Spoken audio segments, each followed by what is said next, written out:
भव्य राम मंदिर अयोध्या कार्यक्रम पई निमंत्रित अतिथिंक तालिका बहुत लंबा बोली कुहाଯାଉଛି। तेबे जानुआरी 22 तारिखरे विरोधी नेतांकु निमंत्रण दिया जाइथिले मध्य उपस्थित नै संदेह देखादेइछि। तेलंगाना और कर्णाटक निर्वाचन रे कांग्रेस को बहुमत मिलिबा परे राहुल गांधी भारत जोड़ो न्याय यात्रा आरंभ करिसंती।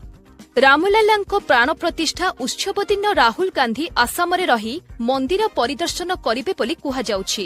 पश्चिमबंग मुख्यमंत्री ममता बानार्जी जानुआरी 22 तारिखरे निजस्व कार्यक्रम रखिछंती। कोलकाता निकटस्थ कालीघाट मंदिर को जाई सांप्रदायिक सद्भावना रैली रे से जोग देबार रहिछि। दिल्ली मुख्यमंत्री तथा आपमुख्य अरविंद केजरीवाल को कुआरे अयोध्या राम मंदिर कार्यक्रम पई निमंत्रण करा जाई नाही। किंतु रामलल्लांको प्राण प्रतिष्ठा दिवस रे से हनुमान चालीसा और रामायणर